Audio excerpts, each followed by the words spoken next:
trading their first round pick away. And for what? To go all in on clearing cap space in hopes of signing Jalen Brunson? Look, I mean, Jalen Brunson is a nice player. Hope the brother comes, hope he gets paid. But the Knicks are acting like he's KD. I'm going to repeat, Jalen Brunson. The Knicks just hired this man's father as an assistant coach. This is what you do to recruit a player in college. This is what you do at Kentucky.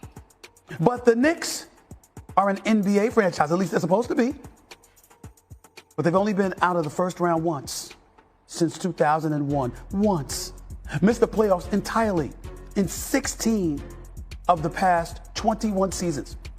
Haven't won a damn championship since 1973! I was 5 years old, damn it. 5. So I'm tired. I'm very tired. And Jalen Brunson isn't the answer!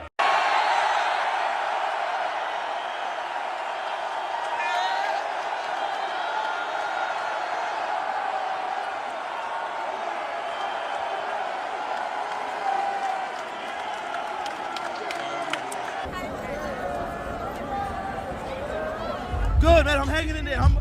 I'm a wreck right now. I've been a fan for like 30-something years now, my whole life. The hat is out now. Get your championship hat. Go Knicks, go Knicks, go. Knicks in 5. You understand that? When you're right, you're right. When you're wrong, you're wrong. This year I was wrong on quite a few things. I was right on a few things.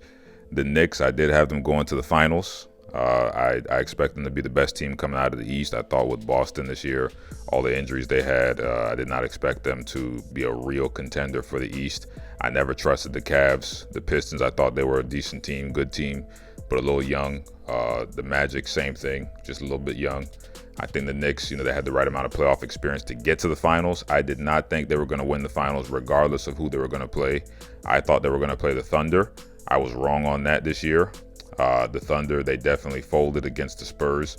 Credit to the Spurs, but the Thunder, they had the championship pedigree, the experience.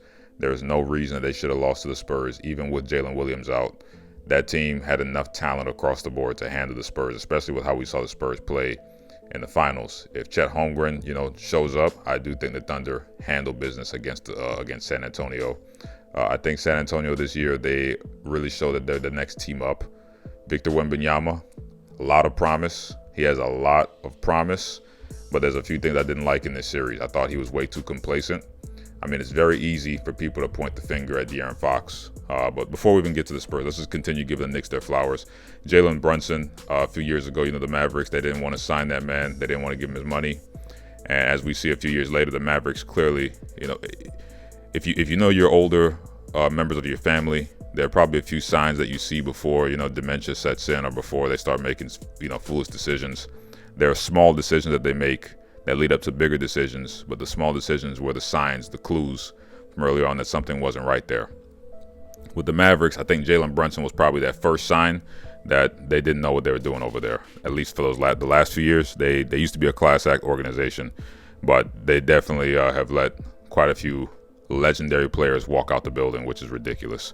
Jalen Brunson, there's no reason that they should have let him go over 4 years. I think it was like $100-something million. It was not even a huge deal contract. It was just basic respect money. I think the Mavericks offered him like 50-something, which was like half. They didn't even try to match it on the way out. It was bad. As we saw with Luka Doncic a few years later, clearly something's going on there. Something's funny in the water over in Dallas. But Jalen Brunson, we got to give him his credit. The man is maybe 6'1". I wouldn't even think he's 6'2". He's probably about 6'1". He's on that list now with, Isaiah Thomas as, these small guards. Even if you want to call Dwayne Wade a small guard, I wouldn't. I mean, he's a regular size shooting guard, but small guards that led their team to championships. There's other guys throughout history as well, but I mean, just the recent, 40, 50 years, it's like a short list of guys who've done that. I mean, you could maybe say Steph Curry. Steph Curry's a smaller guy, but I mean, I would put him in that Dwayne Wade category where he's kind of a normal size guard. Jalen Brunson, he was picking his spots pretty well throughout most of the series. I thought in Game 3, games 1 through 3, he was really forcing the issue a little bit. Game 3, I mean, he picked up with his efficiency. But Game 1 and 2, it looked like he was trying to win an award. He looked like he was trying to get that Finals MVP. The last 3 games, I mean, he picked it up quite a bit, especially Game 4 and 5. He was lighting them up. Game 5, I mean, it was a virtuoso performance in the last few minutes. I mean, every time you look up, this man's getting a bucket. He's getting to the line, getting a bucket, and he's finishing strong in the paint, finishing with the jumpers, mid-range, 3. How do you want it? That's how you're going to get it.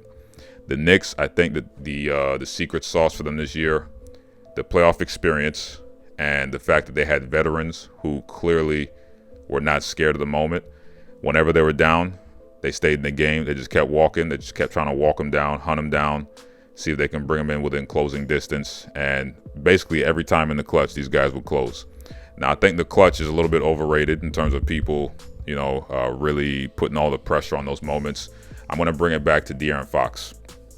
Because in Game 4, was it a silly decision to go up for a layup at that time? Yes.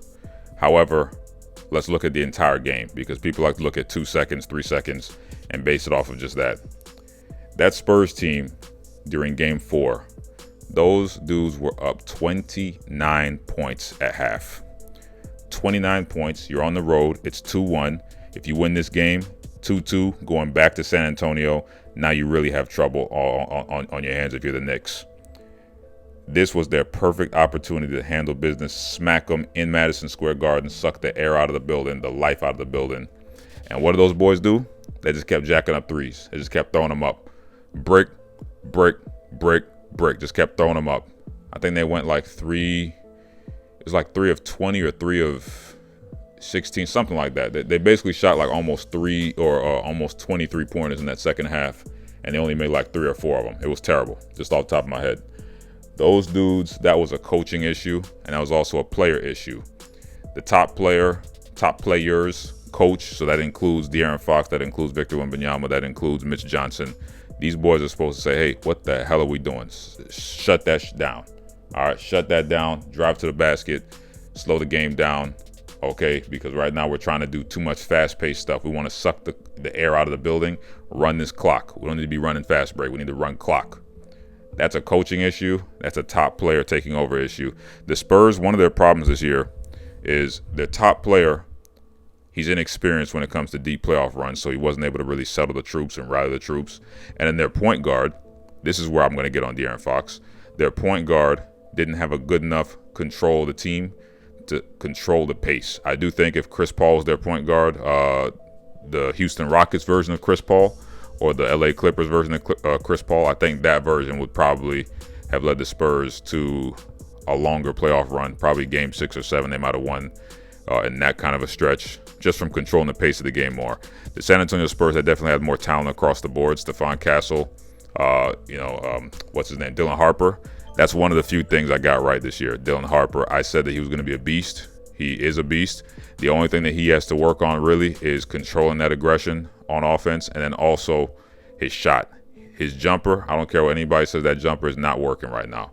He doesn't have to change his form necessarily, but he's definitely got to get in the lab and work. You need to hire a lethal shooter or somebody to go work with him and get that jumper right, because you can't be shooting, 20-something% from downtown in today's NBA as an elite guard. That's not going to work. You got to be hitting at least mid-30s and up to be effective, to really draw people away from that paint and force them to come up. I mean, Steph Curry, he's not as fast as Dylan Harper, but Steph Curry looks as fast as Dylan Harper because you got to respect his shot. A lot of players out there, you got to respect their shot, and it's real easy to drive right by somebody when they have to come all the way up. They don't have to play off of you or play any sort of drop coverage. The Knicks this year, I got to give them credit. They handled business. The Knicks are known for choking things away, especially when they have the upper hand. The Knicks versus the Pacers, the Knicks versus who was it the other year? They almost lost to the Pistons a few years ago. I mean, the Knicks, the Hawks, I think it was like the Julius Randle era. That was terrible, okay? That was just their playoff time.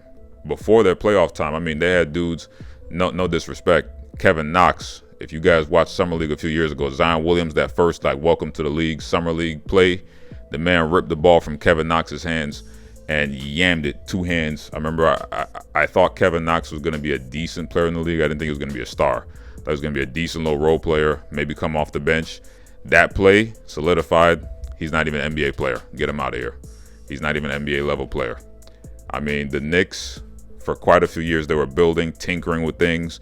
Shout out to RJ Barrett. Without that trade, they don't get OG. It's funny when you watch throughout the years the pieces that get put together. We also got to give credit to Mike Brown. Mike Brown did his thing. He outcoached Mitch Johnson, and it's not even close. The talent, the roster. If I asked 99, or not 99, if I asked 100 NBA watchers, fans, analysts, whatever you want to call them, if I asked them to choose the San Antonio roster or the New York Knicks roster, almost all of them, probably 80% or more, are probably going to choose the San Antonio roster. They're younger, they're healthier, and quite frankly, if you're a decent coach, you should be able to win with that San Antonio roster. Karl Anthony Towns, what he did in game 1 and 2, that was fantastic. I give him his credit for that. Karl Anthony Towns games 3 through 5, he became the Karl Anthony Towns that I'm used to, the one that gets into foul trouble, the one that's not aggressive, the one that forgets that he's probably the best big man on the floor, offensively at least. That's the Karl Anthony Towns that I know. He kind of regressed back to his mean, and it's unfortunate because really he had a good shot to make some history as a big man and put on a virtuoso performance, showing how you handle Wemby on both sides of the ball. But I think the NBA did a good job in terms of refereeing to try and get Karl Anthony Towns out of his rhythm. Got him in a few quick early fouls. I think it was game 3. A few quick fouls. I think he had like 2 fouls in 1 minute. I was like, yep, that's the old him. That's the him versus the Pacers that we saw last year. That's Karl Anthony Towns for you.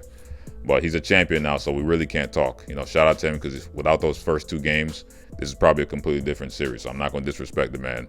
OG Anunoby, very, very good player overall. His health was the only question. He was able to stay healthy for this series. The Knicks getting that time off, that was huge for them. I know they were probably running game plans for both teams. What they're going to do versus the Thunder. What are they going to do versus the Spurs? I think if they played the Thunder, they would have had a harder time because the Thunder, they wouldn't have allowed certain things that the Spurs did. I think the Spurs were a good matchup problem for the Thunder. That's the only team this year that was really giving the Thunder the business the whole year. But definitely I think the Thunder would have matched up better with the Knicks. I think Shai Gilgeous-Alexander, he would have put a lot of pressure on the Knicks in terms of how they're going to guard him. Because if you try to put Jalen Brunson in the corner and you just have Josh Hart on him the whole game, Shai's going to get a lot of fouls drawn. He's going to draw a lot of fouls, and sooner or later, Brunson's going to have to come out of that corner and play some defense on him, and he's probably either going to get cooked or he's going to get into foul trouble. And there's no disrespect to him. Shai Gilgeous-Alexander is one of the top 5 offensive players in the league, probably top 3 or even the best. That man can hoop, so it's not a diss at all to get cooked by somebody on that level. Jalen Brunson himself is in that category of like top 5 offensive players. But definitely this is going to lead to a lot of interesting conversations for the summer. What's going to happen to De'Aaron Fox? Because his contract is quite large. And before people talk about he's the one who cost him the series, I don't think that's good analysis. I think that's very lazy analysis. I think he's one of the reasons. I think Victor Wembanyama shooting 42% as the most dominant big man in the series, really in the game right now. He's the most physically dominant big man outside of Giannis. There's no reason that he should be shooting 42%. He's shooting like 7 threes a game or close to. There's no reason for that. Stephon Castle, a player as good as him, should not be shooting in the 20s from downtown. There's no excuse for that. He cannot shoot as well as he should be able to, especially for someone with all the skills that he has to get to the bucket and finish. He's got to get better with his shot. Dylan Harper is the only person who I'm not going to criticize out of that Spurs Big Four because Dylan Harper is a rookie, number 1. He played out of his mind, and quite frankly, we already knew he couldn't shoot. He's got to work on that. We already knew he couldn't shoot, but everything else, he was finishing with high efficiency to where it offset it. De'Aaron Fox, I think he was another disappointing player this series. However, for the year, he was a good presence for the team. This series, I think that he didn't take enough control of the pace of the game. There's people pulling up clips, so Mike Brown calling him out last year for a dumb play. And I think, that does kind of rear its head now in a different way. But I do think De'Aaron Fox is another reason why they didn't, handle business this year. They did not control the pace of the game very well. Wembanyama did not finish as well as he should have on offense. That's because, in my opinion, I think the coaching was a little bit lackluster for Mitch Johnson this series. I think that he got a little bit too prideful. Game 3, they won that game, yes, but game 4, there's no excuse that they should have lost that game. No excuse. That was, in my opinion, that's pure coaching. Yes, the players on the floor letting it happen, but there's no way in the world. I forget the stretch of time that he didn't call a timeout, but the Knicks were coming back. I mean, making record pace. They were at like 15 points at the beginning of the fourth quarter, 15 points down. That's striking distance. To give an NBA team 12 minutes to get 15 points of a deficit back, that's too close of a time period to not be, settling the troops, calling in, making some adjustments, even making some subs if you have to, just to calm everybody the F down, because that was ridiculous. That was a monumental collapse. The only collapse I've seen worse than that in real time in sports is probably that Super Bowl with the Falcons and the Patriots, 28-3. That's probably the only other comeback I've seen in a championship level game or series where, I was just jaw to the floor. Can't believe it. Absolute choke job. The Falcons, I give Falcons players credit as if they won a championship, because quite frankly, if they just ran the ball 3 times and punted, they would have chewed up enough clock. They would have won the game. But Kyle Shanahan, I don't know what he was thinking or who paid him off, but that was a silly, we're getting off track here. That was such a silly set of plays and sequences there. That made no sense. Going back to basketball, the Knicks, we got to give them credit, man. First championship in 52, 53 years. The last time they won, Clyde Frazier and, these guys were out here playing ball. Phil Jackson, these kind of dudes from the old days. These dudes are old men now. A lot of our parents, weren't even born at that time. Some of them were. But a lot of these kids who are, teenagers now, their parents most likely weren't even born the last time Knicks won a championship. So shout out to these guys, man. They handle business. We back with the channel. We're going to call out some more stuff. We're going to put out some more videos. Good things coming soon. Got a few video topics I'm thinking about, but definitely, if you guys have video topic ideas, I'm always looking for something to work on, brainstorm. Pop them down in the comments, man. For the MVP this year, I think Jalen Brunson was appropriate. I wouldn't have been mad if OG won it, but I think Jalen Brunson was an appropriate pick.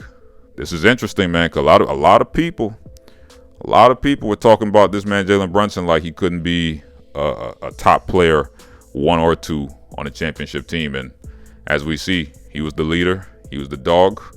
We got to give credit where credit is due. Shout out to New York. Go New York, go New York, go. I'm not a fan of them boys at all. My team is different. The team I support is different, but I'm not a fan of that team either. No fan talk over here.